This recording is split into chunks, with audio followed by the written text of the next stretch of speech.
아, 예, 제16과. 시작하시면 됩니다. 예.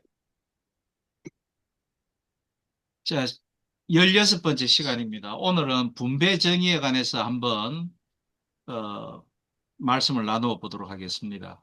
우선 성경 구절입니다. 시편입니다.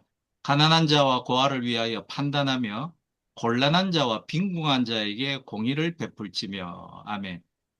자, 정의는 크게 신학적인 정의와 우리가 일반적으로 윤리적인 정의로 나눌 수 있겠습니다. 먼저 신학자들이 말하는 정의를 살펴보면 자연법적인 윤리를 주장하는 에밀 브룬너는 정의를 창조 질서에 따른 자연법이며 각자에게 마땅한 몫을 돌리는 것이라고 말했습니다. 아주 논리적이고 합당한 말씀이죠. 현실주의적인 윤리를 주장하는 라인홀트 니버, 그 유명한 니버 형제죠. 는 정의는 힘의 균형이며 현실에서 정의의 집행자인 국가가 조정과 절충, 타협을 할 필요가 있다고 주장했습니다. 이게 에, 아주 종교개혁 이후에 나온 어, 개신교들 청교도적인 정의가 바로 이 라인홀트 니버가 주장하는 이야기입니다. 요 라인홀트 니버는 그 아주 그 유명한 리처드 니버의 형이죠. 잘 아시다시피 저도 어디 가면 꼭 이 책을 읽어보라고 이러는데 그리스도와 그 문화라는 그 유명한 책을 지은 리처드 니버의 형입니다. 그냥 형제지간에 굉장히 유명한 신학자죠. 우리가 가지고 있는 정의 개념에 큰 영향을 끼친 인물은 아리스토텔레스입니다. 그는 정의의 본질이 평등이라고 주장하면서 정의를 평균적 정의와 일반적 정의 그리고 배분적 정의로 구분했습니다. 배분적 정의는 각자가 개인의 능력이나 사회에 기여한 정도에 따라 다른 대우를 받아야 한다는 가치로 사회 경제적인 측면에 적용됩니다. 이게 로마적인 대단히 그리스적인 정의의 개념입니다. 그러니까 차등이 있는 그 정의를 아리스토텔레스는 이야기했다라는 거죠. 신분에 따라서. 예. 그리고 공정성을 구현하면 평화로운 공동체를 낳을 수 있다고 믿었습니다. 그러나 그가 말하는 공정성이란 사회적으로 이미 규정된 차이, 곧 출생 성분, 어, 아까 말씀드린 소유재산, 개인의 역량과 관련한 차이를 전제한 것입니다.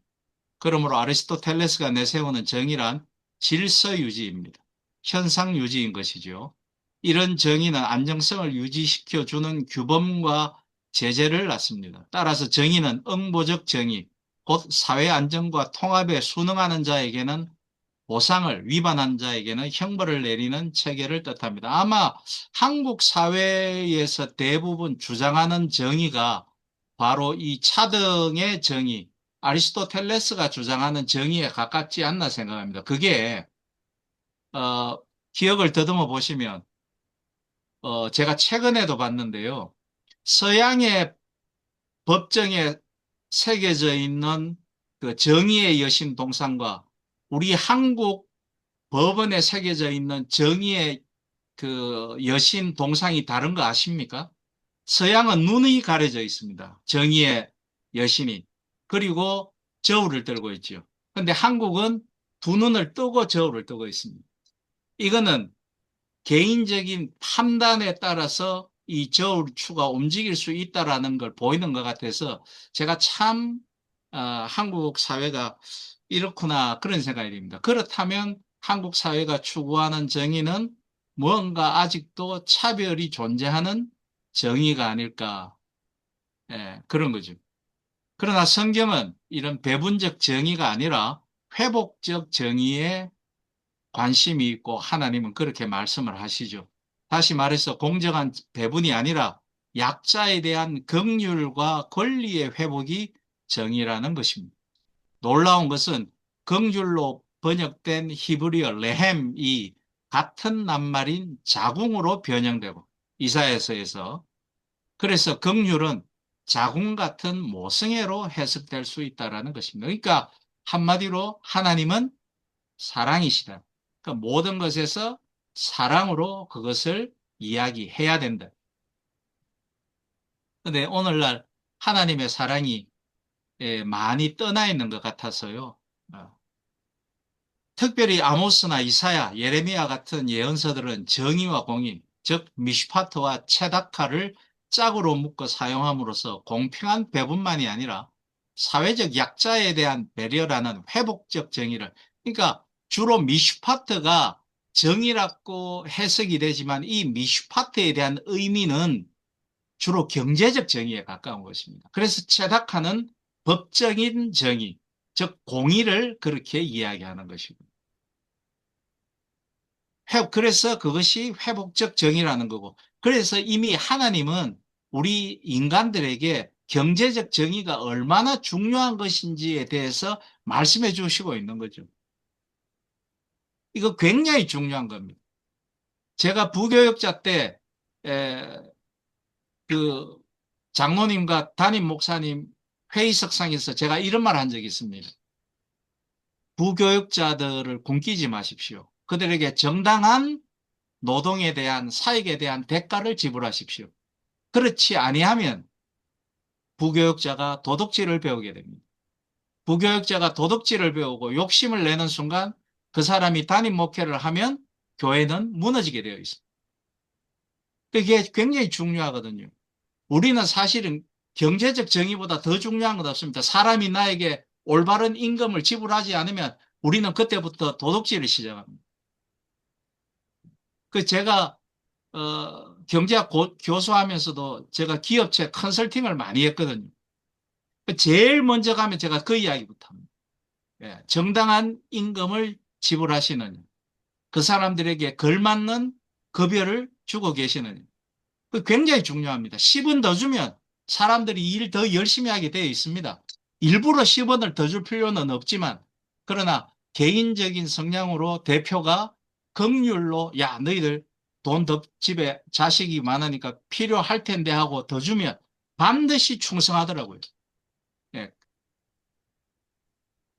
그렇습니다. 그래서 회복적 정의를 공의 개념으로 포함시킨 것입니다. 그래서 사랑 없는 정의의 무자비함, 사랑 없는 정의의 무자비함. 사실을 사랑하지 않으면서 정의를 논하는 것은 무자비해지죠. 그리고 정의 없는 사랑의 무력함. 우리 현실에서 많이들 보고 있습니다. 목회 현장도 그렇고 사회도 그렇고. 분배의 문제가 우리 사회에서 얼마나 중요한 문제인지는 그리 많은 설명이 필요하지 않을 것입니다. 마이클 샌델의 정의란 무엇인가에 쏠렸던 우리 국가적인 관심.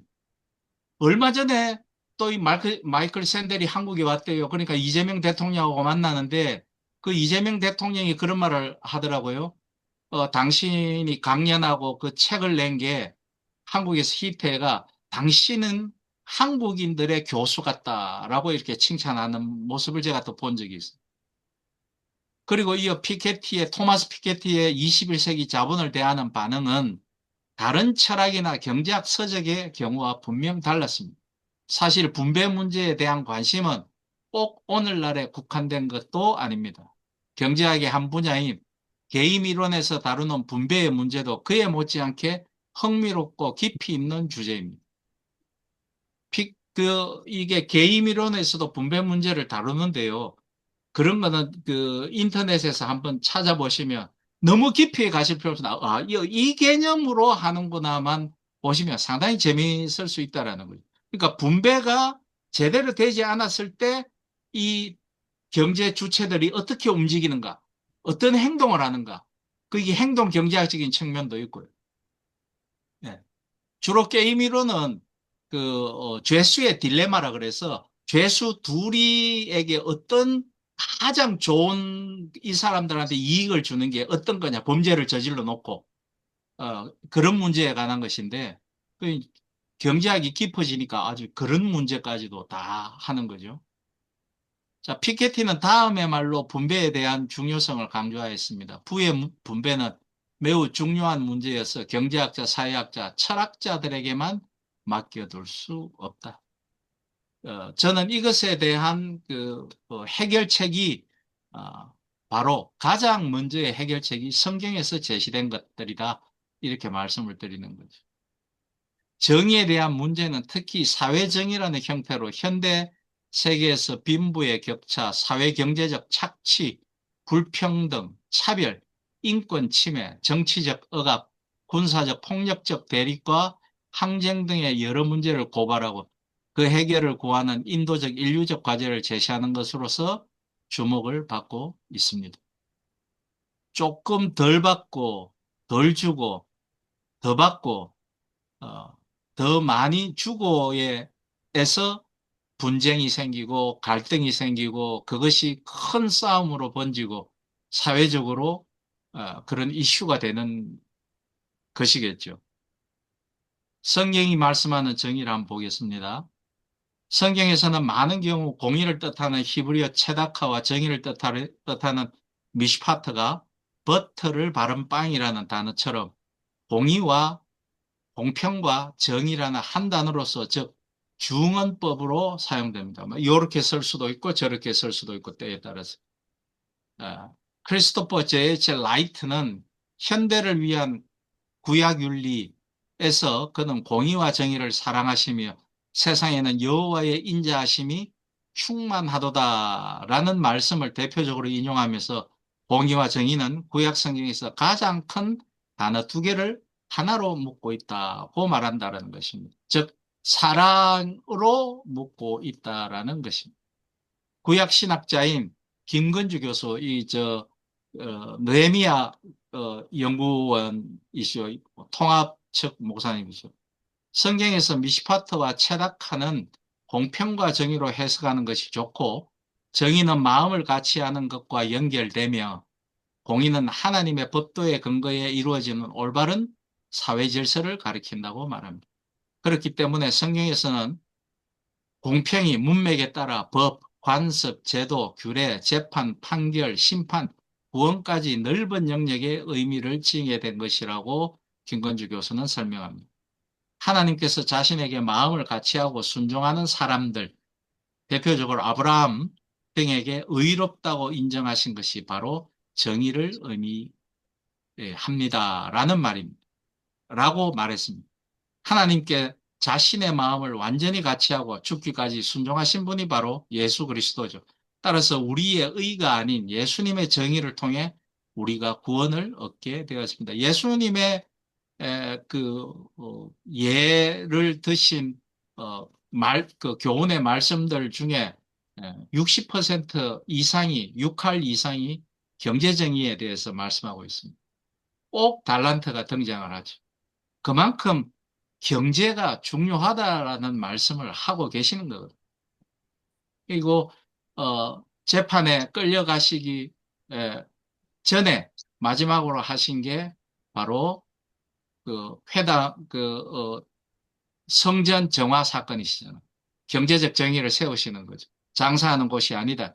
그것이 오늘날 우리 목회자들에게 큰 교훈이 되어야 되는데 교회는 내 부를 위해서 나의 영향력을 더 넓히는데 그 교회와 그 교회의 재정과 성도들의 그 힘이 사용되어서는 안 된다라는 걸 우리가 깨달아야 된다는 거겠죠. 우리는 예수님이 그러셨던 것처럼 예수님께 우리의 마음을 같이하고 순종할 때 정의롭다, 의롭다, 인정받고 구원을 얻는다라는 말입니다.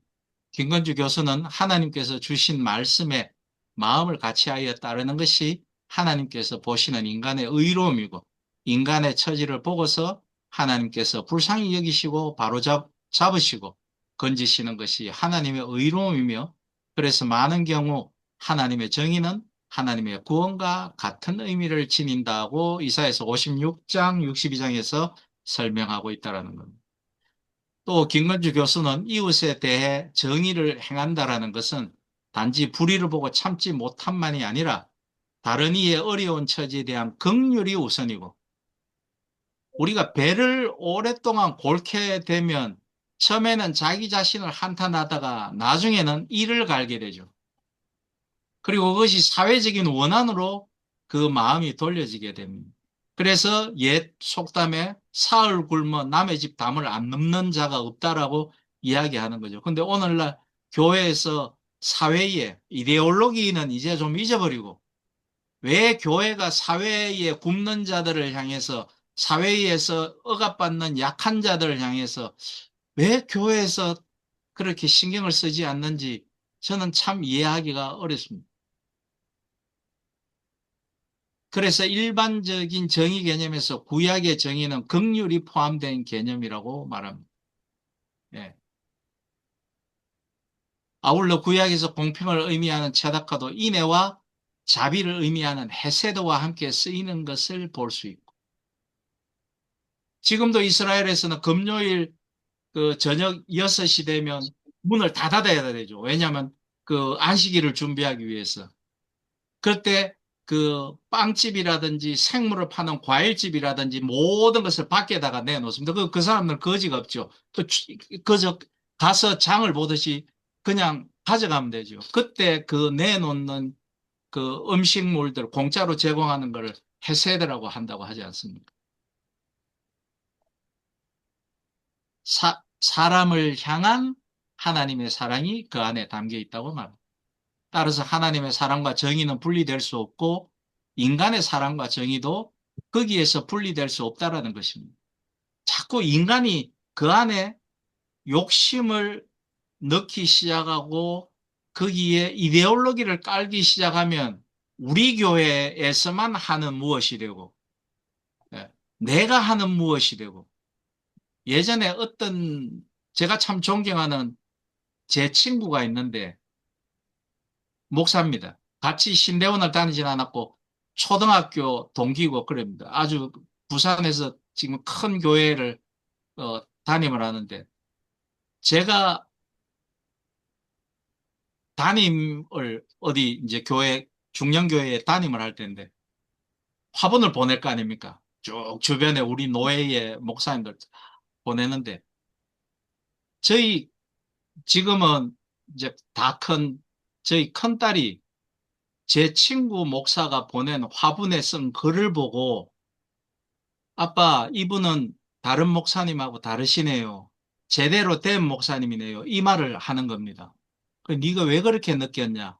아빠, 이거 보세요. 다른 화분에는 뭐, 축 담임 목사, 위임, 이런 이야기 하면서 정, 김땡땡 목사와 무슨 교회, 성도 일동, 이렇게 썼는데 제 친구가 보낸 화분에는 목사 이름은 없고 무슨 교회 성도 드림. 그러니까 목사가 자기 이름을 안 낸다 이거예요. 그러니까 제가 이 어린아이들도 성경을 읽어 놓으니까 이걸 아는구나. 그러면서 제 딸이 하는 말이 아빠, 이 전부 다 목사님들 개인 주머니에서 돈이 나온 게 아니고 교회 재정 쓰는 거 아닙니까? 그런데 왜 자기 이름을 냅니까? 그러더라고요. 제가 그때 굉장히 큰 울림이 있었습니다. 이 함부로 이렇게 해서는 안 되겠구나. 예. 그래서 또 하나는 제가 아는 어떤 목사님은요, 자기가 담임 목사 되고부터 어디 말씀 전하러 가면 사례비 받잖아요. 그 사례비를 교회에 다 드립니다. 예, 나는 이미 교회에서 사례비 받는데 내가 나갔다고 이거 해가지고 여기서 뭐 11조를 떼든지 감사한금 떼고 이거 내 주머니에 들어가는 내 게 아니라는 거예요.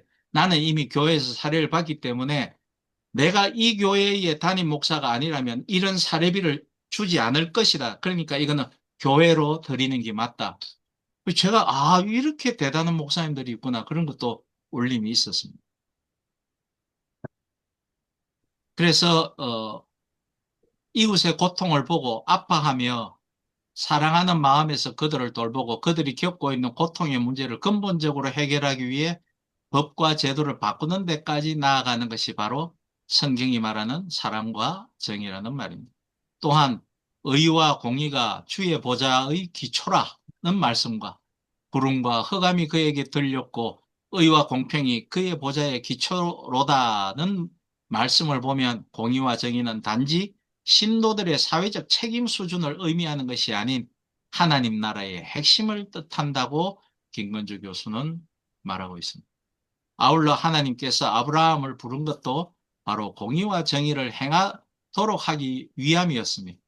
이렇게 중요한 성경의 공의와 정의는 공의와 정의를 행한 다윗과 너희는 먼저 그의 나라와 그의 의를 구하여라고 말씀하시는 예수님께로 이어진다고 김건주 교수는 강조합니다. 요약하면 성경이 말씀하는 공평과 정의는 하나님 나라의 핵심이고 사랑과 정의는 분리될 수 없으며 공평과 정의를 행하는 것은 신도의 사회적 책임 수준을 넘어서는 하나님과 이웃을 사랑하는 신앙의 알맹이라는 것입니다. 그럼 이 글을 통해서 우리가 볼 때 오늘날 한국 우리 교회에서 공의와 정의가 많이 퇴색되고 있다라는 걸 알고 있습니다. 공평과 정의를 행하는 삶은 공의와 정의를 사랑하시고 행하시는 하나님을 담는 것이자 하나님 나라를 이루는 삶입니다. 하나님이 사람을 사랑하셔서 자신의 유일한 아들을 죽이시면서까지 공의와 정의를 이루신 것처럼 우리도 하나님과 사람을 사랑하는 의와 정의의 삶을 살아야 합니다. 그래서 아주 유명한 포도원 품꾼을 한번 말씀드리겠습니다. 하나님의 자비는 정의와 공의에 있다는 것을 보여주는 대표적인 이야기는 마태복음에 나오는 이른바 포도원 주인과 일용직 노동자들의 비유. 나중에 온 자죠. 우리가 알기로는 나중에 온 자.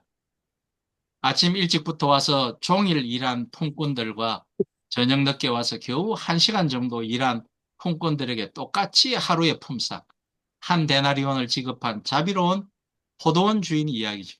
하루 종일 일한 품꾼들은 은근히 더 받을 것을 생각했으나 그렇게 하지 않자 주인에게 항의하죠. 그러나 포도원 주인의 관심은 모든 품꾼들의 기본적 생존권의 보장에 있었습니다. 오늘도 공쳤다라는 허탈감과 좌절감을 안고 종일 염려하며 기다리는 아내와 배고픈 자식들이 있는 집으로 빈손으로 돌아가야 할 품꾼들에게도 하루 품삯을 주어 그들의 생존권을 보장하는 것. 그것이 하나님의 자비이고 하나님의 공의인 것입니다. 이 참, 다시 한번 우리 유명한 책이 있죠. 제가 우리 여기서도 많이 다루고 했습니다. 바로 그 유명한 존 러스킨의 나중에 온 이 사람에게도 이 책, 뭐, 우리, 상당히, 좋은 안에 내용이 우리가 한번 읽어볼 만함직 이렇게 하는 거죠. 저는 이게 포도원 품꾼 비유를 읽으면서 우리가 오늘 한국 사회에서 청년들이 바로 이렇게 이를 갈고 있지 않을까. 예, 예. 자꾸 우리의 예전적인 모습의 노동, 젊은 놈들이 말이야, 돌이라도 날라야지. 그렇게 말하지 말고 그들에게 예, 그 공무원 시험 공부 또는 취업 준비를 하기 위해서 그들에게 우리 교회에서 또 지원할 수 있지 않을까? 사회에서 국가나 정부에서 하지 않으면 저는 그런 걸 좀 원한다는 거죠. 성경에서도 지금 읽어온 것처럼 그렇게 이야기를 하고 있죠. 그 중에 이제 하나 보겠습니다. 하도 이것도 교회에서도 말이 많고 하잖아요. 민생회복지원금. 내일 또 신청을 하죠. 2차. 최근 우리 사회에서 지난 코비드19의 세계적 코로나 대유행한 시기 어려워진 경기를 활성화하기 위해 지급한 긴급 재난 지원비 그리고 역시 어려워진 국내 경제 사정에 따른 경기를 활성화하기 위한 목적으로 발행한 민생회복지원금을 둘러싼 논란을 생각하게 합니다. 국민 모두에게 지급해야 한다, 아니다, 선별적으로 지원해야 한다, 그런 다툼들이 있죠. 또 거기에 이데올로기를 입혀가지고 이 정부에서 지원하는 거다 나는 받지 않겠다. 그렇게 말하는 사람들도 있습니다. 어느 자리에서인가 이런 이야기를 들은 적이 있습니다.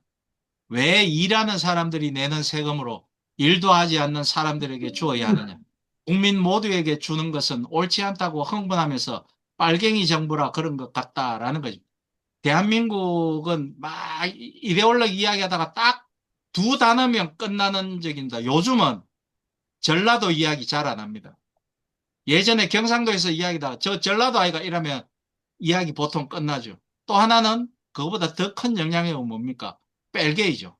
저거 뺄게이 아이가 그럼 끝납니다. 그 사람이 어떤 생각을 가졌는지 그 사람을 자세히 알아보지도 않고 그 정책에 대해서 알아보지도 않고 한국은 두 단어면 끝납니다. 뺄게이. 예. 저도 한때 뭐 뺄게이라는 소리 많이 들었던 사람입니다. 빨갱이 정부라 그런 것 같다. 지금도 이재명 정부 뺄게이라 그러잖아요. 예. 자기도 누리는 보편적 복지는 말하지 않으면서 다른 사람들에게만 혜택이 가는 것은 복지의 과잉이라면서 종북 좌파 정부라 그런다라는 것이. 긴급 재난구호나 민생회복지원금이 왜 색깔과 이데올로기와 관계되는지 이해할 수 없지만 노동시간에 따라 임금을 차등적으로 지급하지 않고 노동 강도와 노동력을 고려하지 않고 똑같이 임금을 지급하는 것은 자본주의 시장 경제를 무시하는 빨갱이들이나 하는 일이라고 한다면 마태복음의 비유에 나오는 하늘나라는 공산주의 국가고 하나님은 빨갱이임이 분명합니다. 네. 한 시간에 일한 자에게도 하루 임금을 주니까 뺄갱이죠. 하나님은 포도원 주인이신 하나님은 뺄갱이죠. 그러나 우리는 이 비유가 질문으로 끝난다는 것을 주목해야 합니다. 내가 후하기 때문에 그것이 당신 눈에 거슬리요? 라고 번역은 돼 있지만 헬라어 원문에 보면 내가 선하기 때문에 당신 눈에 내가 악하게 보입니까? 라고 질문합니다. 이 질문은 포도원 주인의 질문이자 동시에 예수께서 청중들에게 던진 화두죠. 너는 어떻게 생각하느냐? 사회적 약자들 가운데서도 약자들의 생존권을 보장하고 그들의 자존심을 지킬 수 있게 하시는 하나님의 자비와 선하심이 못마땅하게 보이느냐는 물론이죠. 장애인 마찬가지고 우리가 장애인들 서울에서 지하철 투쟁을 할 때 그 장애인들에게 욕을 하고 하면요. 그 사람이 히틀러 추종자하고 똑같습니다. 저것들은 유전자를 이어나가면 안 돼라고 예전에 그렇게 정관수술 다 해버리고 소록도에서 그렇게 했잖아요. 한센시 병 걸린 사람들 다. 장애인들 다. 예. 그 히틀러가 제일 먼저 시작했잖아요. 근데 그거 아십니까? 히틀러가 제일 먼저 시작한 법이 또 하나 있습니다. 동물보호법을 히틀러가 제일 먼저 시작했어요. 참 아이러니하죠. 그래서 악의 보편성을 그래서 한나 아레니나가 악의 보편성을 이야기하는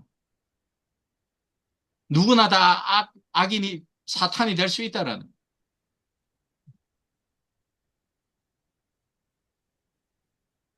사회적 약자들의 편에서 그들의 눈으로 볼 것인지 아니면 오직 자기 중심적으로 자기 이해관계에 따라 볼 것인지 결정해야 한다라는 요구입니다. 우리 사회에는요, 제가 기업체 컨설팅을 가보면 정말 안 바뀌는 사람들이 있습니다. 대표자들 중에. 목사 마찬가지고요. 어떤 사람들이 안 바뀌겠습니까? 자수성가한 분들 절대 잘 안 바뀝니다. 왜냐하면 자기가 해온 것으로 성공을 했기 때문에 뭐 이야기하면 아이고 교수님 그, 사회를 아직 잘 모르시네. 여는 그렇게 영업해가지고 그렇게 사업이 되는 거 아닙니다. 내가 다 했잖아요. 이렇게 해가지고 내가 여기까지 올라왔잖아요. 안 바뀝니다. 그렇게 안 바뀌니까 거기에서 더 발전이 없고 성장이 없거든요. 예.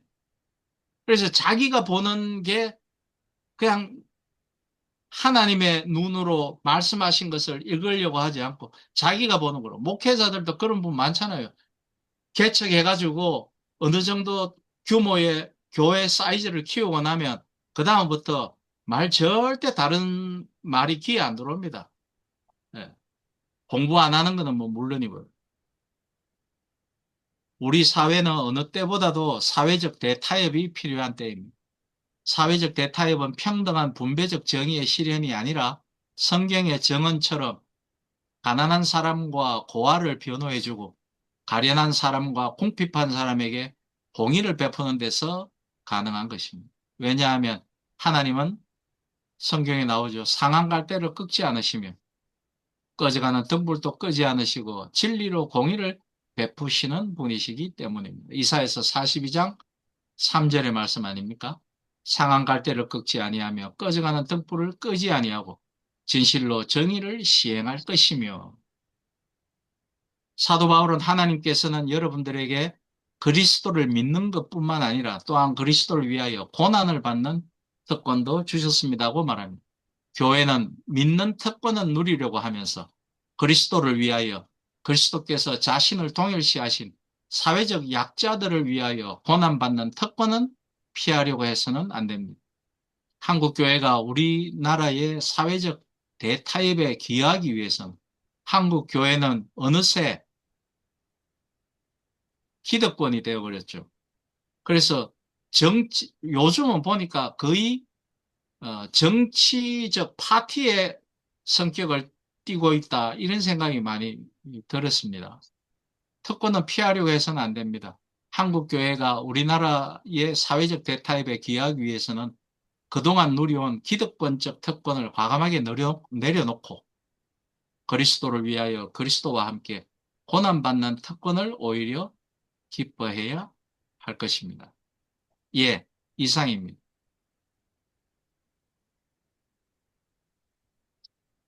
질문이나 또 공유 해제해 주시고, 우리 또 질문, 부여할 것이 있으면 같이 이야기하면 좋겠습니다.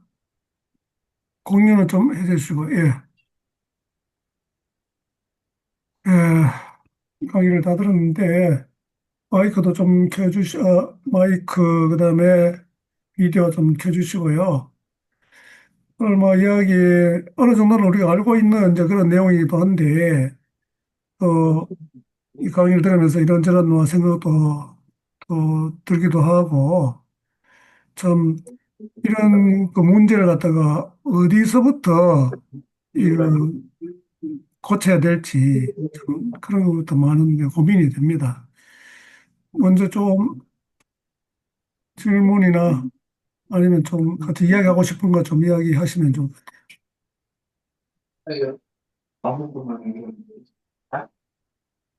우리 박주섭 우리 변호사님이시죠?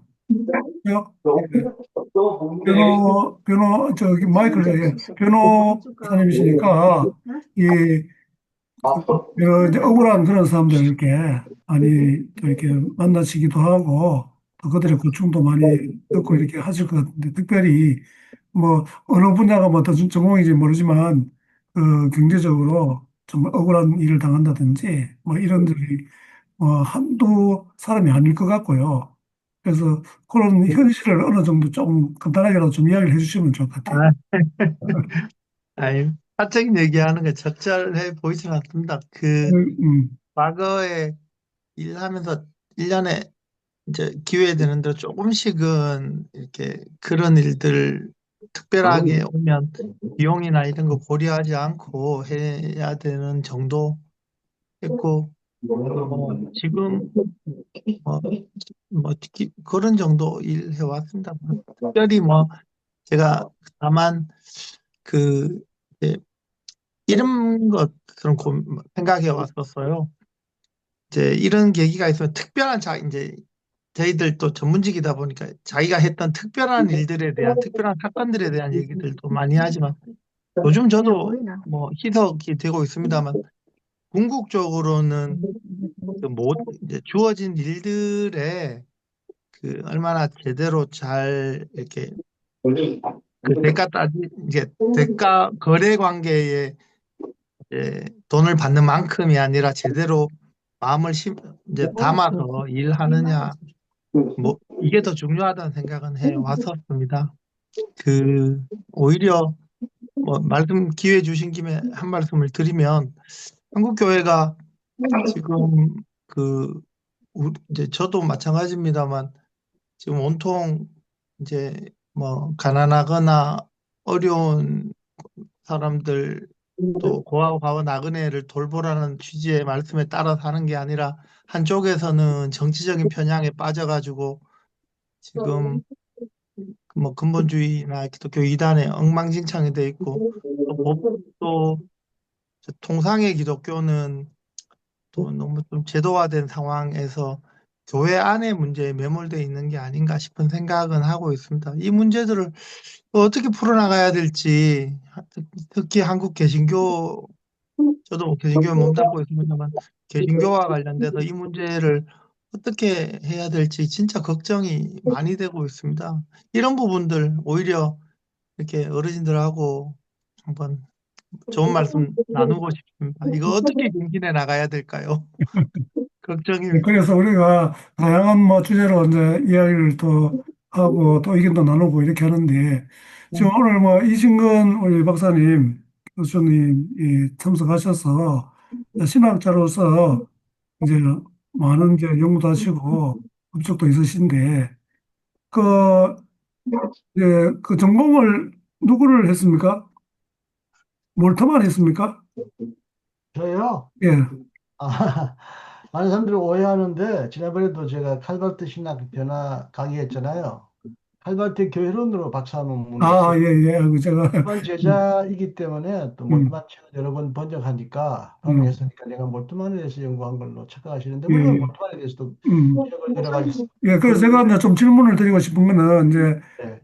그런 그 현대 신학자들 뭐그 현대뿐만 아니라 많은 신학자들이 그야말로 지금 현 세상에 아주 실제적이고 구체적인 어떤 그런 문제가 지금 오늘 강의들은 그 경제 문제, 이게 이제 먹고 사는 문제 이건데 신학자들이 그런 그 문제에 대해서 신학적으로 어떻게 뭐 조금 깊이 있게 연구하고 또 어떤 뭐 이제 해결책이 돼야 되겠나 이런 것이 어느 정도 그런 관심을 가지고 이렇게 하는지 또 어느 정도 뭐 그런 좋은 그런 결과물이나 이런 해결책이나 이런 것이 혹 있는지 좀 궁금합니다.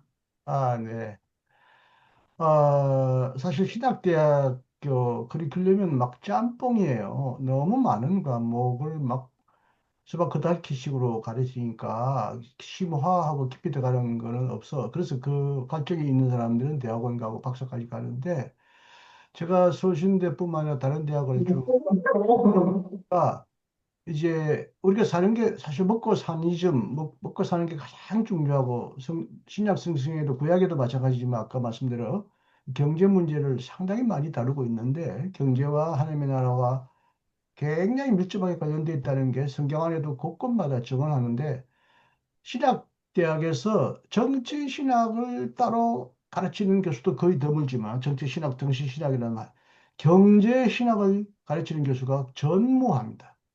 그 이제 한신대 은퇴한 강원등 교수만이 유일하게 경제신학, 경제윤리를 가르치는데 이게 원래 기독교 윤리학 중에 한 분야로서 경제윤리를 가르쳐야 되는데 한국에는 경제신학을 윤리를 가르치는 교수가 거의 없다 보니까 신학생이 학교에서 경제에 관하여 아무런 관념이 없이 나옵니다. 그래서 이게 참 신학대학의 문제이기도 하고요.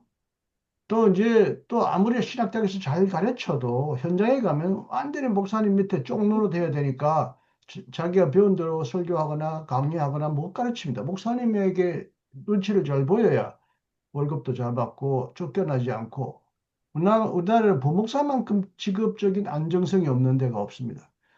뭐 일반적으로 계약을 해서 1년 계약을 하면 어쨌든 1년을 채우게 하거나 그러는데 목사가 마음에 안 들면 당장 짐 싸면 그날 밤 짐을 안 싸야 합니다.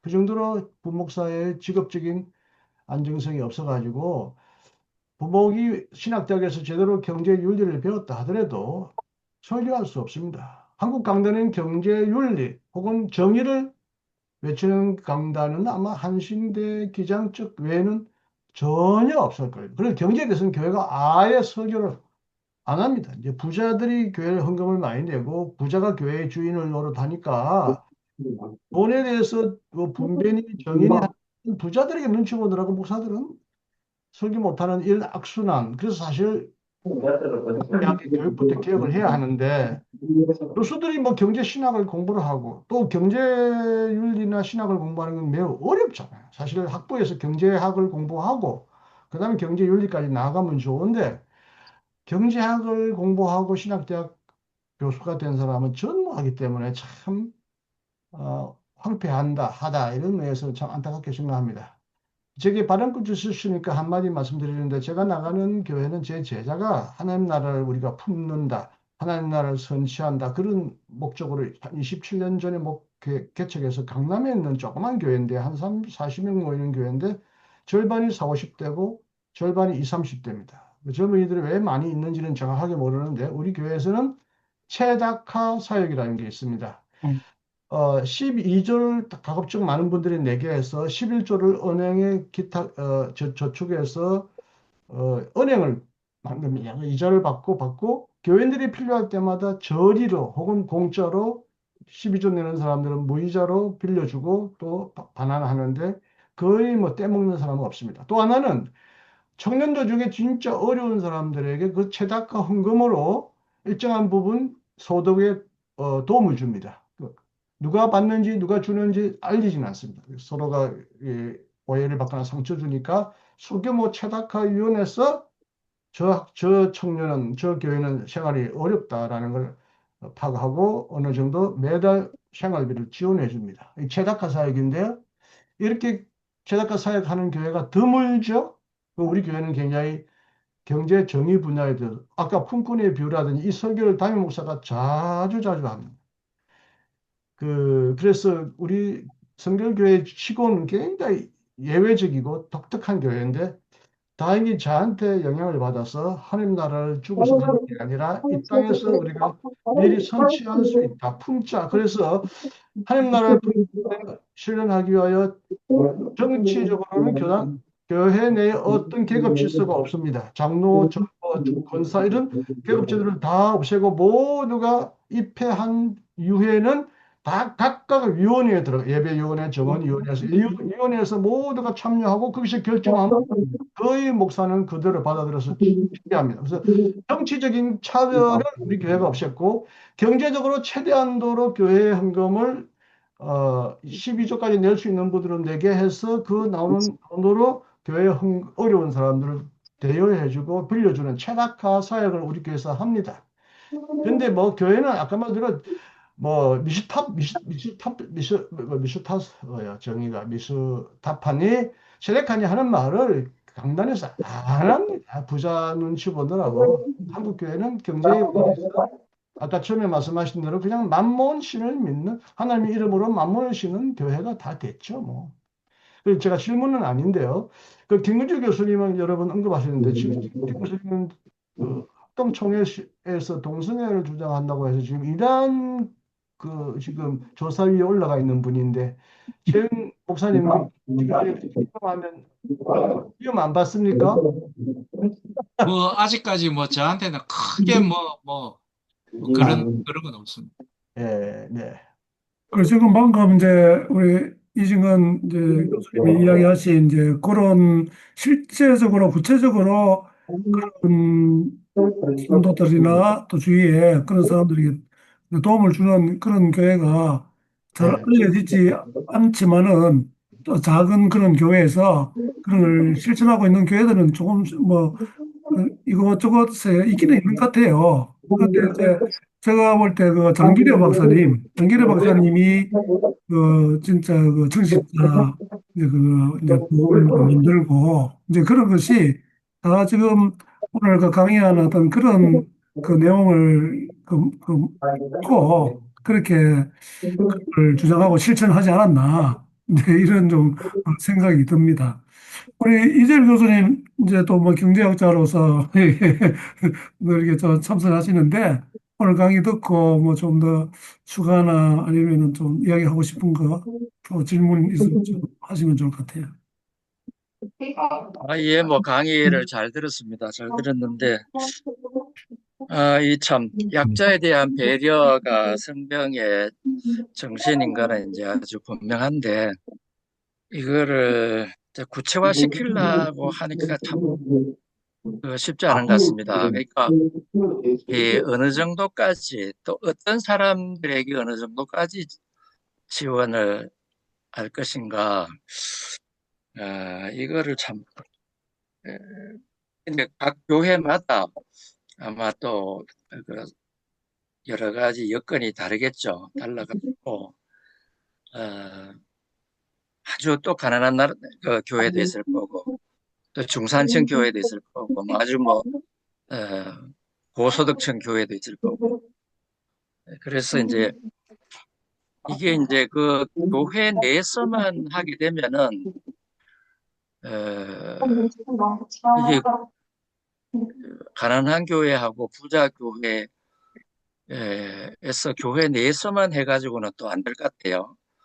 그래서 이제 부유한 교회는 그 교회 바깥으로 이렇게 손을 뻗쳐야 될 것 같고, 그리고 또 이제 이 가난한 교회는 우선에 교회 내에서 이렇게 해야 될 것 같고, 그런 어, 이게 쉽지는 않겠다, 그런 생각이 듭니다.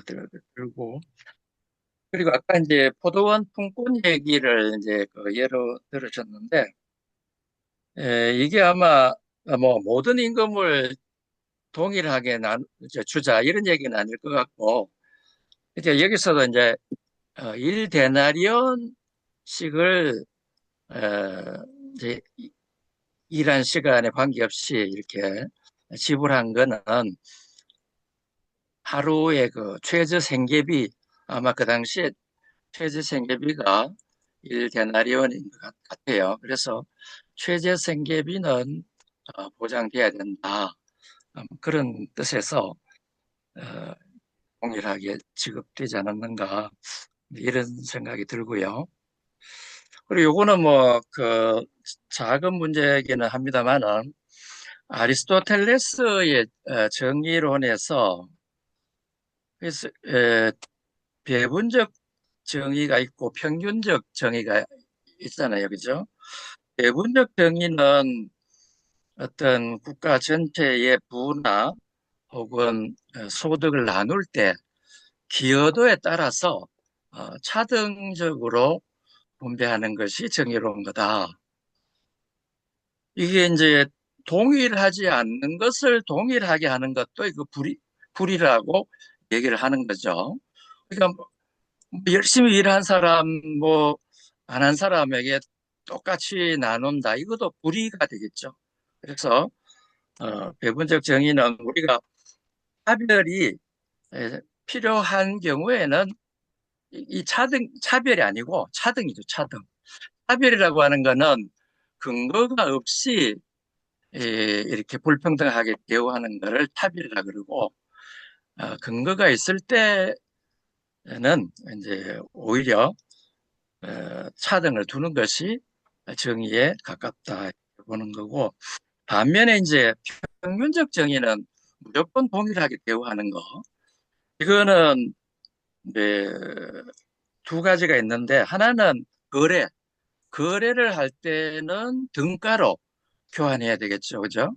A라는 물건과 뭐 화폐가 교환되든가 할 때 그 가격에, 그 가치에 맞게 이렇게 거래가 이루어져야 된다라고 하는 것이고, 또 하나는 이게 이제 법적으로 배상을 할 때 피해를 준 만큼 배상을 받아서 이게 결과가 동일하게 되도록 하는 뭐 이런 것이, 그래서 요거를 조금 더 정밀하게 어,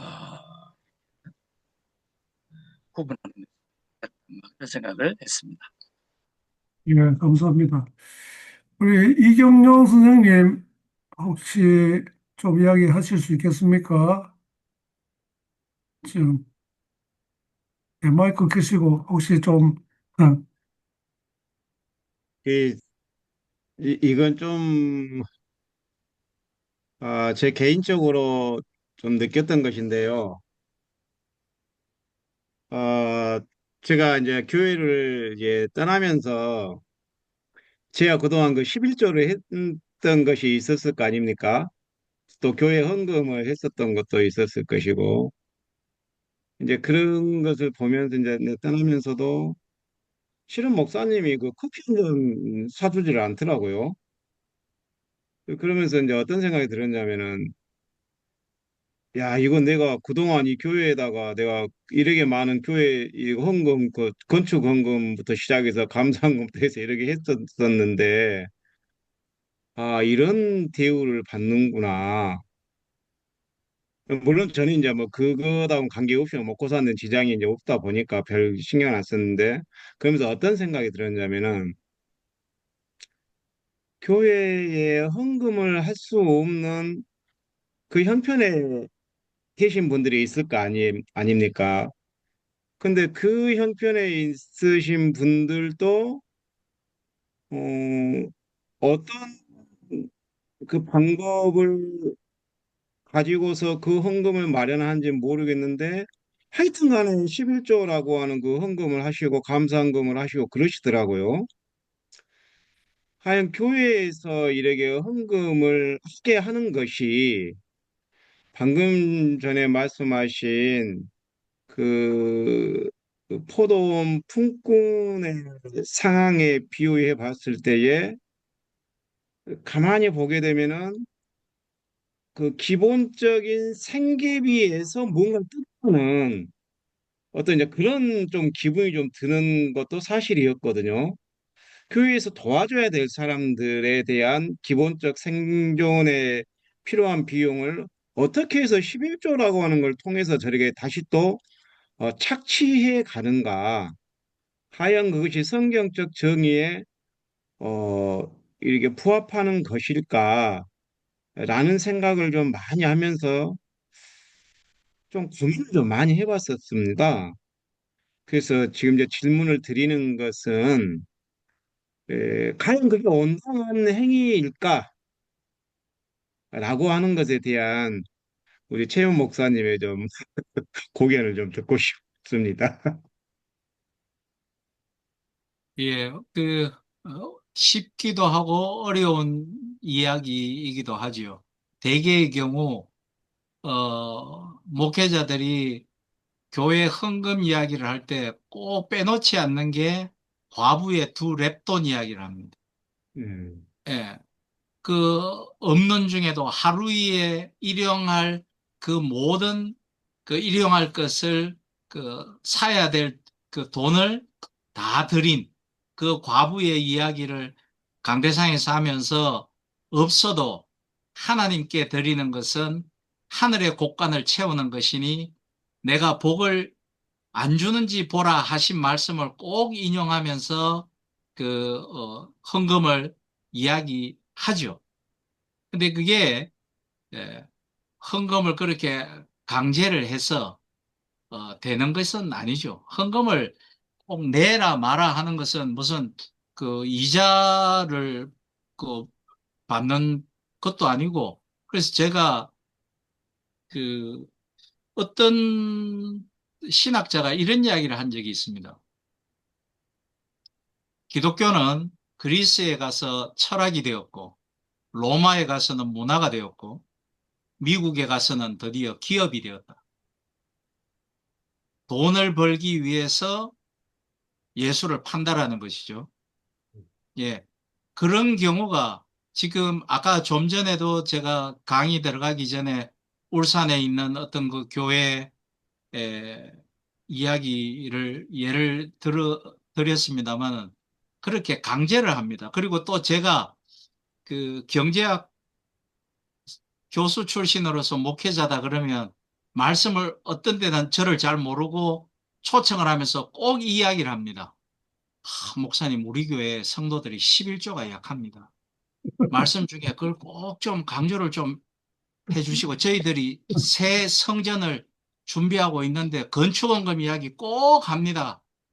예, 그리고 지금은 많이 없어졌지만 예, 1,000번째 헌금 다들 기억하시죠?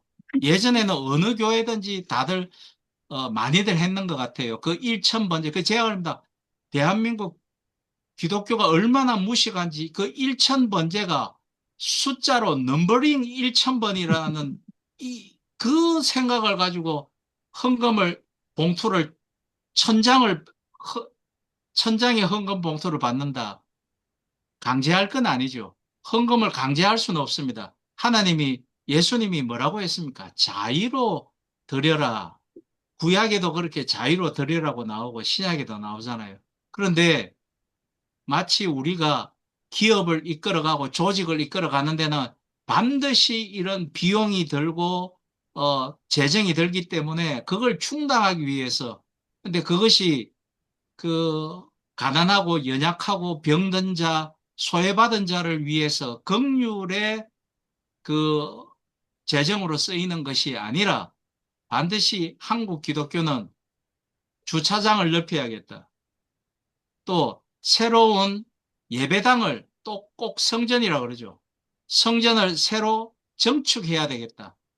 그런 데에 쓰기 위해서 재정이 필요하기 때문에 헌금을 그렇게 강요하는 거 아닙니까?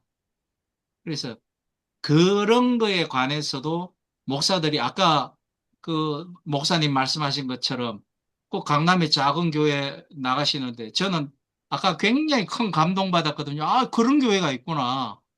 이거 얼마나 참 대단합니까? 그러니까 그런 성경 본연의 우리가 개혁주의자들인데 성경 본연의 설교를 말씀을 가르치지 않으면 한국 교회는 이미 저무는 해처럼 긴 그림자를 드리워지는 게 아닌가. 지금이라도 그런 헌금에 대해서 사실은 우리 이재용 교수님이나 저 같은 그 경제학 출신 목사나 장로님들이 전국 교회를 다니면서 이 경제윤리에 대해서 성경적 경제윤리에 대해서 말씀을 전해야 됩니다. 아까 이 목사님 말씀하셨는데 저는 고신대학하고 총신대학의 총장들에게 편지를 전한 적이 있습니다.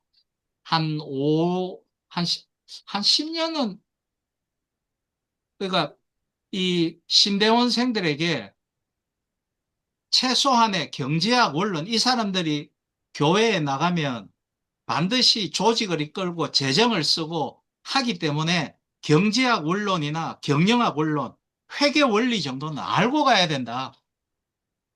그렇게 알아야만, 이 비용의 경제적인 측면, 재정의 경제적이고 회계적인 측면을 알아야만 이거 함정에 안 빠진다.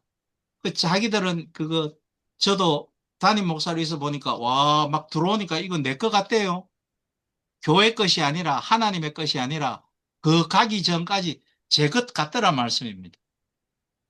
제가 하나님의 말씀을 잘 전해서, 은혜로 잘 전해서 성도가 감사해가지고 하나님께 드린 건데, 제 손을 거쳐서 하나님 사역에 쓰여져야 되는데, 내한테 주는 것 같더라고요. 그러니까 그런 거를 좀 가르치자고, 경제학 원론이나 경영학 원론이나 회계학 원론 좀 가르치자고 총장들한테 보냈더니만, 제가 몇 군데 보낸 것 같아요. 그러니까 고신대와 그, 총신은 그 편지를 보낼 때만 연락이 왔더라고요. 와가지고. 지금 다른 것만 해도 신대원생들 대가리가 터지는데, 그, 그 중요한 생각이 없는 겁니다. 그래서 굉장히 사실은 중요한데, 우리의 삶이잖아요. 가장 중요한 건데. 예. 그렇습니다. 헌금은 참 말하기가 바쁩니다. 할 이야기도 많고. 예, 사실 지금 이제 이경영 그 집사님이 뭐 이제 질문 겸 이렇게 설명하셨는데 이게 참 제가 이 뭐 경제 이제 이야기를 이제 들으려고 하는 것도 우리가 신앙생활에 있어서 너무 중요하다는 것을 나름대로 이제 알기 때문에 이제 이런 이제 시간을 가지는데 또뭐 쉽게 해서 아까는 뭐 11조 이야기했는데 11조는 다 이제 폐지가 됐고 그거 다 뭐 이제 의미 없는 것인데 아주 뭐 구약적인 어떤 그런 걸 가지고 뭐 예수님이 뭐 이야기한 걸 갖다가 뭐 인용해가지고 뭐 11조가 뭐 살아있는 거지 않은데 예수님도 아직은 구약 시대 이제 시대이기 때문에 이제 그렇게 뭐 이야기하신 거고 근데 하여튼 그 이 헌금 문제, 이 재정 문제는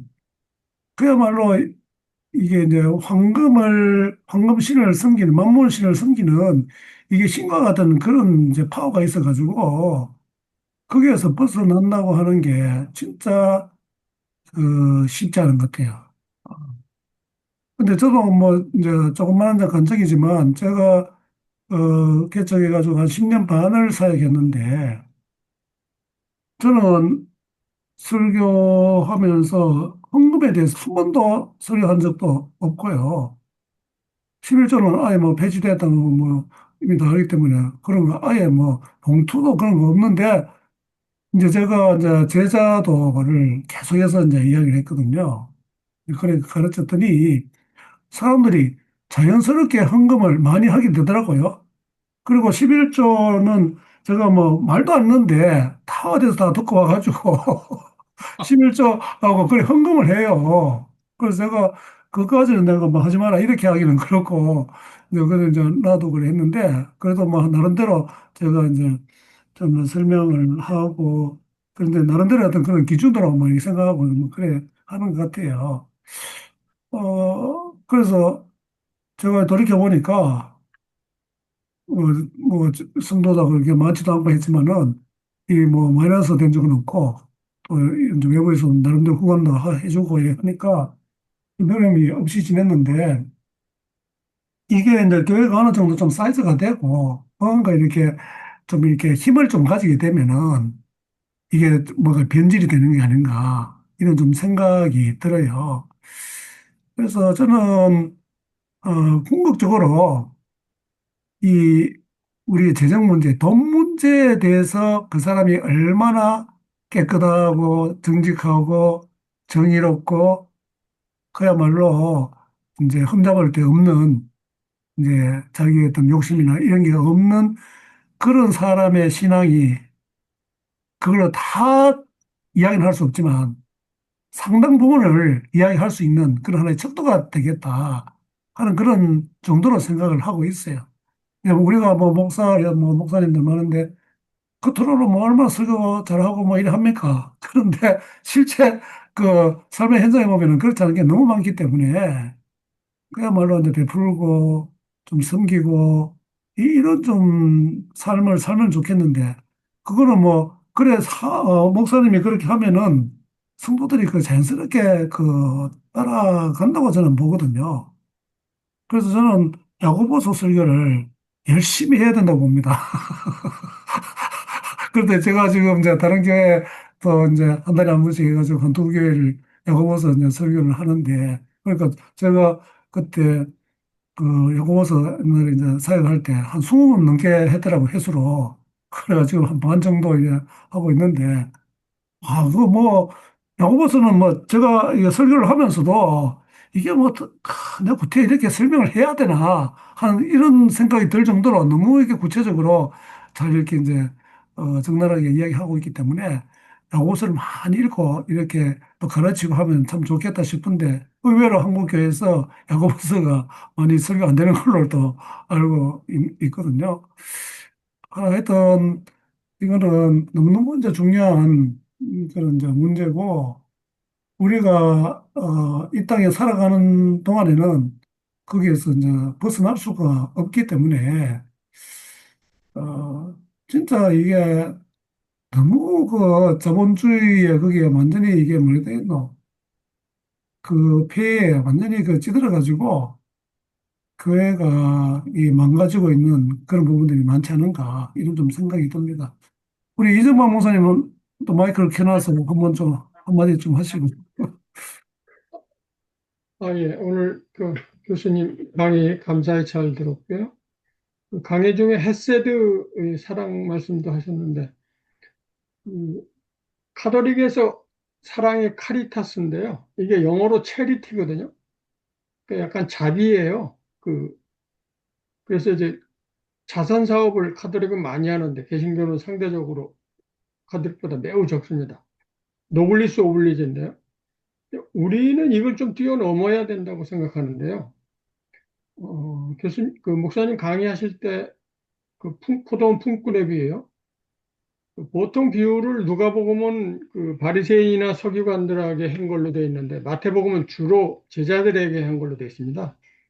예, 그 포도원 빈꾼 앞에 19장 27절에 먼저 된 자가 나중 된다고 이렇게 이제 베드로에게 했고, 이 포도원꾼 비유 마지막에도 이제 먼저 된 자가 나중 되고 그 얘기를 하거든요. 이게 그러니까 사실 이 비유가 예수님이 즉 어디서 어떻게 했는지 잘 모르는 겁니다. 이게 편집 의도가 있어요. 그러니까 이 마태복음은 제자들에게 한 걸로 이렇게 읽지 않, 편집 의도는 그렇게 되어 있습니다. 그럼 제자들을 가리키는 말씀으로 우리가 봐야 되는데요. 우리가 이 품꾼의 비유에서 주목해야 될 게 뭐냐면, 예수님이 처음 12시간 일한 사람부터 차례차례 죽다고 맨 마지막에 1시간 일한 사람을 맨 마지막에 줬다면, 다 간담해 줬다면 예수님이 죽을 이유가 없죠. 근데 다른 12시간 일한 사람들 보는 앞에서 1시간 일한 사람에게 준 겁니다. 이거 주목해야 되거든요. 그러니까 제자들에게 뭘 말하는 거냐면, 체리티나 이렇게 동정 차원에서 하는 게 아니라 이걸 부자들이 공감하도록 너희가 힘써라. 이런 겁니다. 그러니까 사회적 정의입니다. 이게.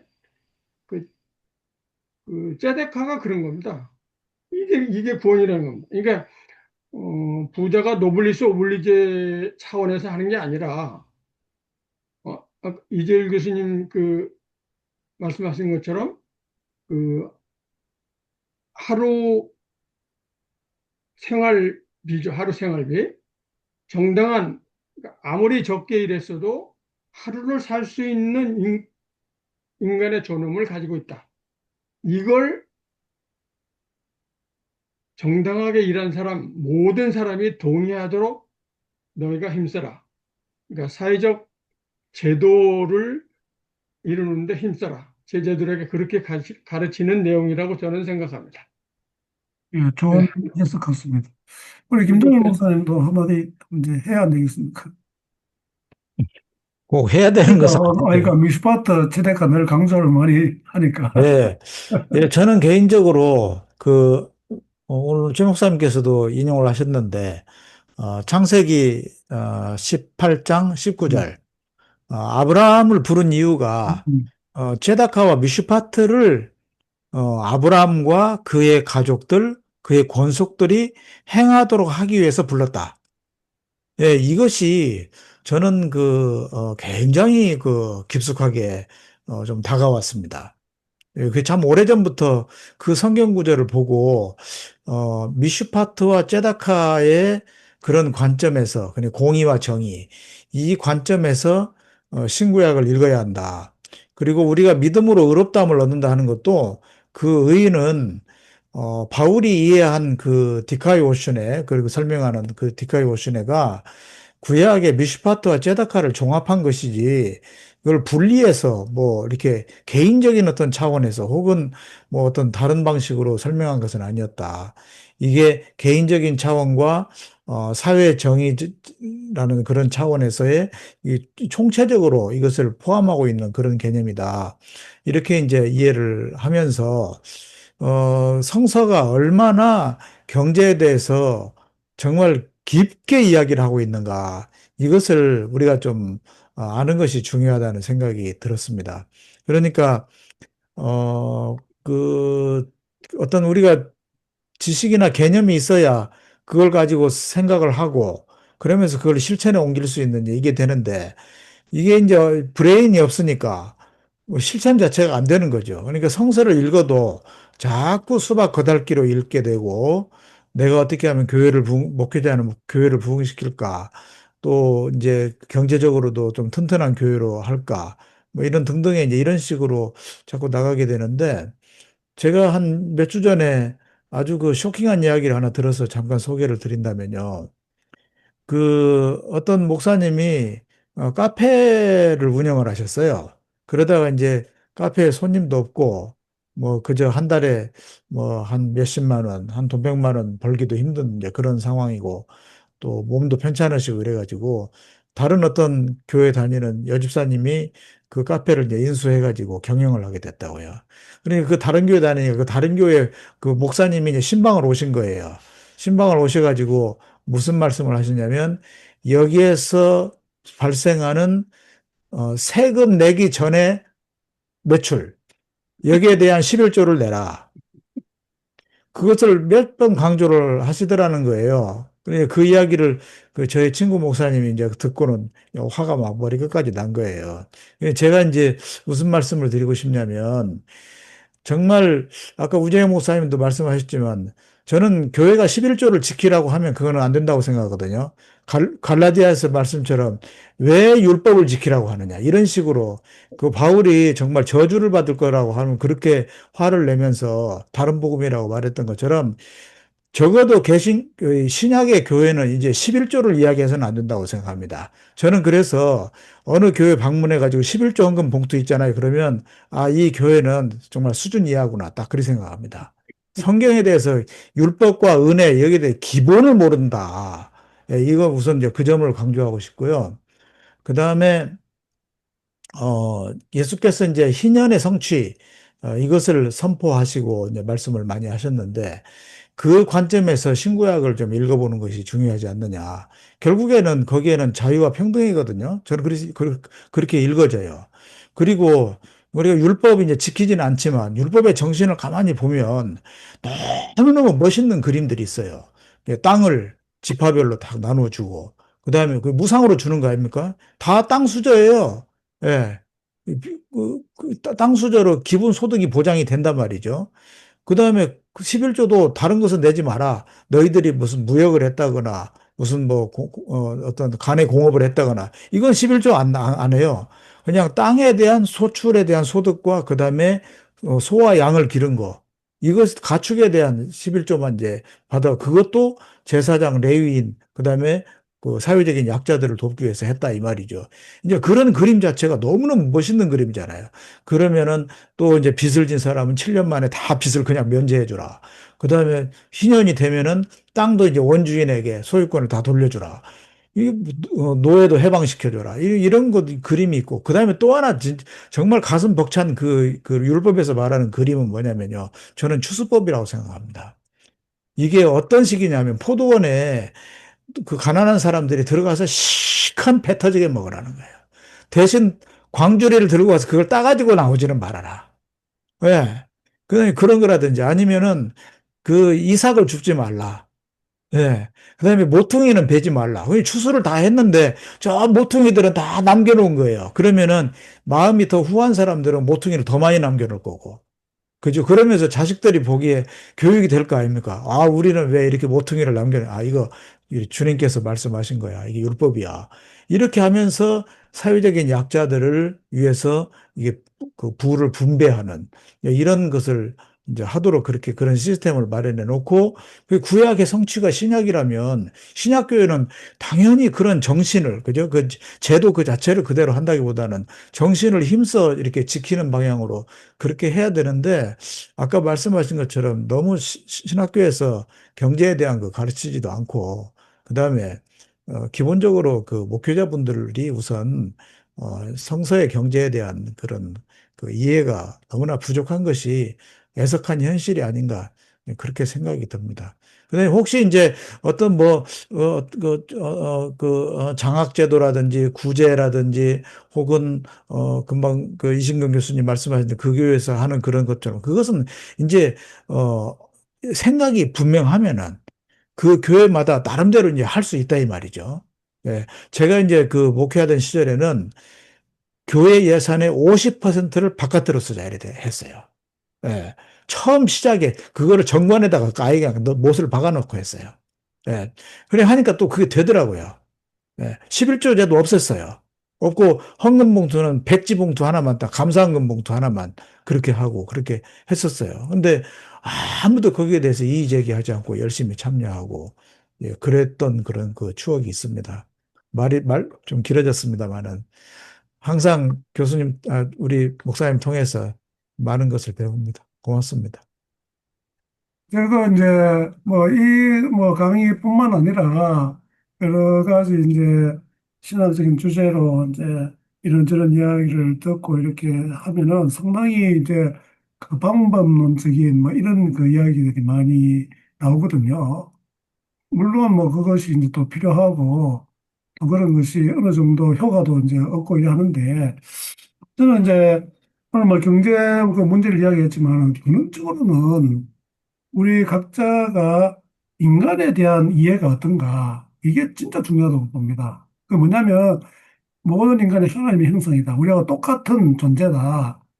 하는 이게 없으면은 무슨 뭐 어떤 이론을 가지고 이런 제도를 가지고 이렇게 시행하자 하더라도 조금만 뭐 조금 이렇게 좀 뭐 그 문제가 생기든지 어려움이 생기든지 뭐 좀 잘 안 된다 이렇게 하면은 이거 뭐 해서 되겠나 뭐 이런 식으로 뭐 이야기도 되고 여러 가지 이제 부정적인 또 불미스러운 이런 일들이 많이 생긴다고 보는데 제가 볼 때는 뭐, 저 다른 모임에서도 뭐 이제 공동체 뭐 그런 거 가지고 또 이야기를 많이 하더라고요. 제가 그때는 뭐 그 이야기할 시간이 없어가지고 말씀 못 듣는데 거기에서도 제가 저 혼자 그런 생각을 했어요.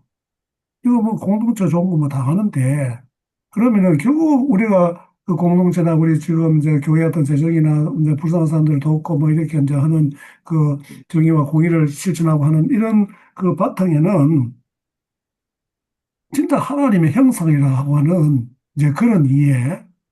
그 다음에 뭐 또 쉽게 이야기하면은 내 이웃을 내 몸과 같이 사랑하라고는 이거 뭐 그건 진짜 쉬운 것 같아도 이거는 진짜 엄청난 그런 그 가르침이잖아요. 그래서 저는 뭐 너무 그렇게 이야기할 거 없이 그 역지사지 이것만 생각해도 되겠다.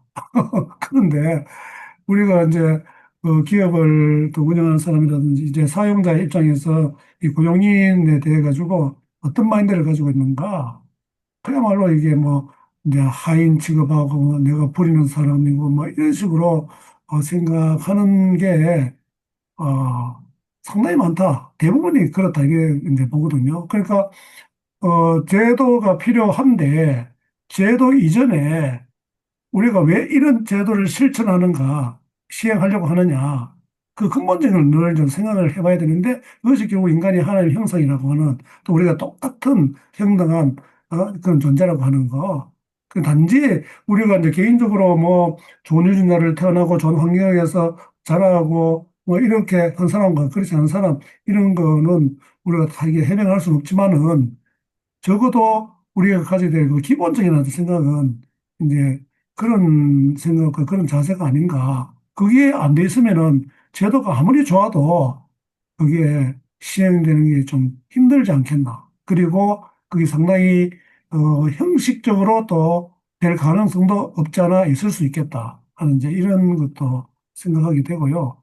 그럼에도 불구하고 우리가 이제 그 목사님들 설교하는 거라든지 이래 보면 상당히 그 추상적인 뭐 그런 이야기를 많이 하는데 그야말로 아주 구체적인 우리의 어떤 삶의 현실의 어떤 그런 문제, 뭐 그야말로 오늘 이야기한 어떤 그 경제적인 문제, 그 분배정이라든지 이런 것들을 뭐 노골적으로 이야기하지 않더라도 그것을 잘 녹여서 이렇게 이제 설교를 하면은 그게 뭐 한 번, 두 번 계속 하다 보면은 좀 이렇게 생각도 바뀌고 가치관도 바뀌고 그렇게 세계관도 바뀌고 그렇게 되지 않을까 그런 좀 생각은 해봅니다. 그래서 저는 늘 생각하는 게 그 인간이 어떠한 존재인가, 얼마나 고귀한 존재인가. 그러면은 어떻게 그 사람을 무시하는 그런 태도를 할 수 있으며 그런 말을 할 수 있으며 그렇게 할 수 있을까? 또 차별하고 하는 그건 도저히 있을 수 없는 일인데 왜 그럴까? 이런 좀 생각이 좀 많이 듭니다.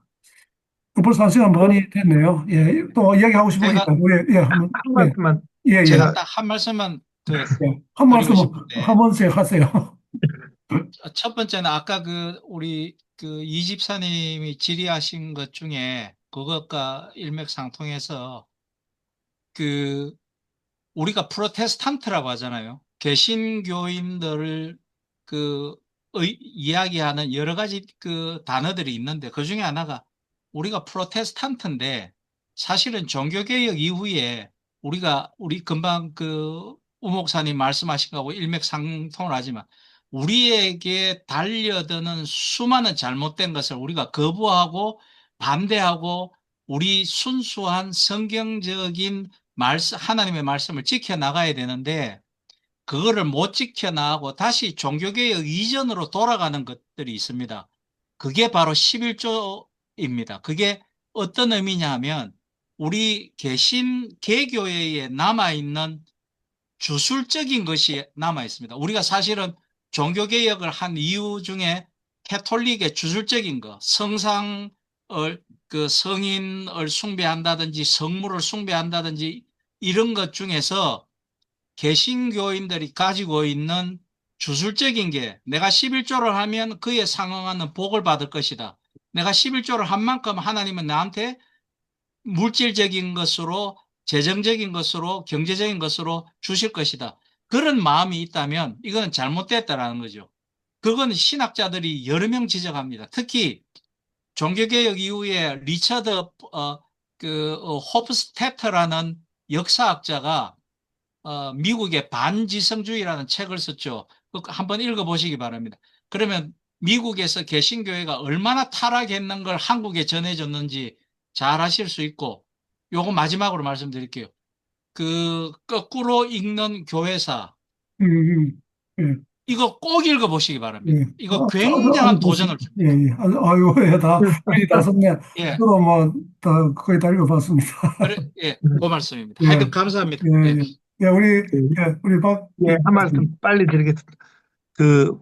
이제 경제적인 것들 중에 젊은 세대가 공부하고 있는 것 중에 첫 번째는 교회 안에서 구약의 정신이나 성서에서 말하는 교회 안에서는 직접적으로 적용되어져야 될 것 같습니다. 그래서 교회 공동체 안에서 하나님 뜻이 이제 적용되는 것들은 아까 우리가 토론을 같이 했는 그 많은 일들이 실현되어져야 될 것 같습니다만, 세속의 관점에서 다원주의적으로 접근할 때, 근대를 만들 때 뭐 사회주의적인 문제는 제쳐놓고라도, 진보의 양쌍둥이로 사회주의적인 문제는 제쳐놓고라도 자본주의를 형성할 때, 이것이 하나님의 질서 자체는 아니겠지만 모든 것이 하나님 것이고, 이 자본주의를 형성하는 그 속에 이제 이신론적 관점에서 되어졌던 어쨌든 그 스페이스 도덕 감정론이나 이 속에 그 기독교의 정신이 녹아져 있습니다. 이제 자본주의 자체는 부의 분배를 실현하지는 않지만 어쨌든 스미스는 도덕 감정론 인격을 통해서 그 일들 분배의 문제가 실천되기를 바랬던 것 같고, 후발 선진국들은 법률을 더 적용해서 인격과 법률로 만들어 왔고, 우리는 이제 일본 통해서 독일 배우면서 인격과 법률로 분배가 되어지는데, 이제 새로운 근현대가 끝나고 미래가 열린다고 하지 않습니까? 지금 이 자본주의가 지금 기독교인들이 바라볼 때 충분하지 않고, 또 여러 가지 탐욕이나 여러 가지 불평등의 문제를 관철하지 못하는 것 같습니다. 경제학을 하신 우리 교수님들이나 조금 지도자들께서 이 근대를 형성해 온 과정에서 그 기독교 정신이 어떻게 녹아져 있느냐를 잘 분석하는 것들이 좀 드러났으면 좋겠고, 미래의 새로운 질서가 형성되어질 때 어떤 기독교인이 다원주의 세계 안에서도 기독교가 가지고 있는 그 정신을 어떤 현대 미래의 경제학 이론에 잘 녹아드는 그것이 무엇일지, 간접적으로 이중 언어를 가지고 표현할 게 무엇이어야 되는지, 저는 경제학을 안 하고 법학을 하니까 그쪽에는 좀 관심이 있습니다만, 경제학 영역에서 그리스도인들이 그 부분에 대해서 관심을 많이 가지고, 또 후세대들 교육할 때 그 부분에 미래가 만들어질 때, 뭐 로크 이제 스미스 같이 새로운 질서를 만들 때 기여했던 자들처럼 우리 후세대 기독교인들이 새로운 세상에 그 세속에 그 답들을 낼 수 있도록 잘 만들어 가야 될 것 같다는 생각은 듭니다. 네, 이상입니다. 네, 감사합니다. 네, 뭐 더 이야기하면 좋겠지만 또 잠을 자야 또 내일 또 한 주간 시작되는데 힘있게 또 일하고 사역할 것 같습니다. 오늘 다 이게 너무 감사합니다. 이런 좋은 이야기를 많이 해주셨어요. 제가 간단하게 한번 기도하고 마치도록 하겠습니다. 아버지 하나님 감사합니다. 우리가 살아가는데 이 물질이 또 이 경제가 얼마나 중요한지 다시 한번 우리를 일깨워 주시고, 그런 것을 하나님 나라를 위해서 잘 쓰고 활용할 수 있는 그런 지혜와 믿음을 허락하여 주시고, 또 그런 것을 통해서 하나님의 아름다운 사랑이 많은 사람들에게 증거되는 그런 도구가 될 수 있도록 우리 자신들이 먼저 변화되게 인도하여 주시옵소서. 오늘도 좋은 시간을 허락하여 주신 우리 아버지 하나님을 찬양하며 우리 주 예수 그리스도 이름으로 기도드립니다. 아멘. 예, 수고하셨습니다. 감사했습니다. 예, 다음에 고맙습니다. 뵙겠습니다. 네. 감사합니다. 예, 다음 주에는 예, 이슬라비어 합니다. 예.